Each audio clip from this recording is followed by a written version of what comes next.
It's been over 15 years since one of LeBron James, Steph Curry, or Kevin Durant did not appear in the second round of the NBA playoffs, as the Suns and Lakers are both down 2 games and the Warriors have been completely eliminated for the playoffs for a few weeks now. We have to acknowledge the possibility of this occurring. Are LeBron James, Steph, and Kevin officially passing the torch? Well, yes, they are.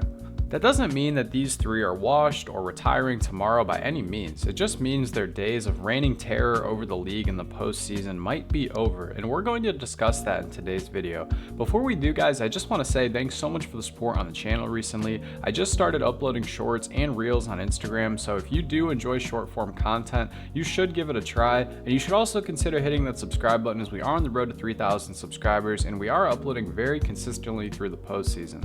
Let's waste no more time and get right into this. Last season, it felt like an anomaly that these players were still dominating at their older ages. The Suns had gentlemen swept the unhealthy Clippers and then lost to the eventual champions, the Denver Nuggets. The Warriors came back from down 2-0 to beat the Sacramento Kings in 7 games with a historic 50-point performance by Steph Curry, just to lose in the second round to the Lakers. And then obviously the Los Angeles Lakers were swept by the eventual champions, the Denver Nuggets. Then you fast forward to the start of this season, and many people claimed that the Los Angeles Lakers had won free agency by retooling around the success that they had last season prior to the Western Conference Finals.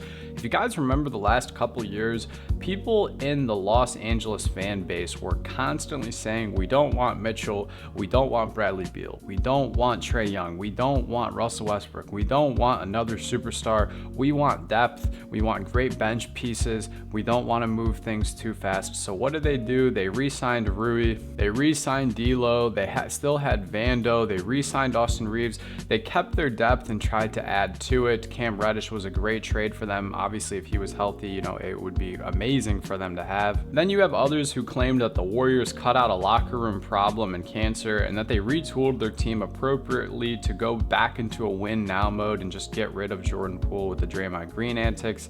Some even said the Phoenix Suns had one of the best second units in the NBA. But how has this all turned out? The Suns are currently down 2-0 against the new kids on the block in the Minnesota Timberwolves. Most of you on my playoff prediction called me a clown. You said I was very misinformed. You guys questioned if I even watched basketball, as I selected the Wolves to move past the Suns in 6 games, which again, I still think that's a very fair assessment prior to the start of the series.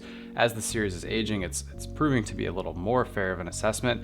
The fact of the matter is that the Phoenix Suns are drowning. Grayson Allen is hurt, obviously sprained that ankle with around 9 minutes in that first game. He was the league leader in 3-point percentage this season. They are dead last this season in bench points per game. Even though on paper the Phoenix Suns do have some notable names, Grayson Allen, Bull, Eric Gordon, the list goes on. Obviously, Devin Booker is spewing out quotes and old news regarding last season.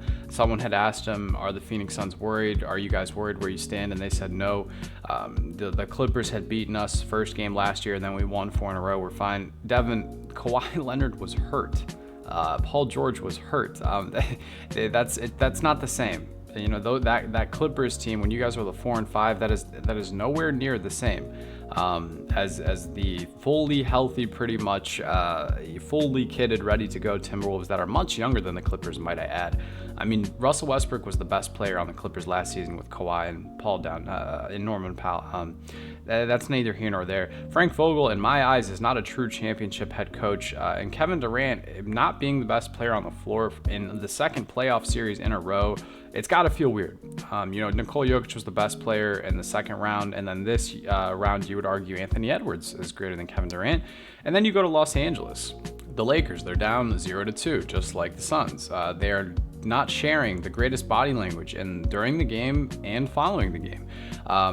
They keep trying to pass blame, and that's a very common thing I see in Los Angeles, even with the Clippers, even in California in general. I saw some of that with the Warriors this year. They tend to blame the officials or the players.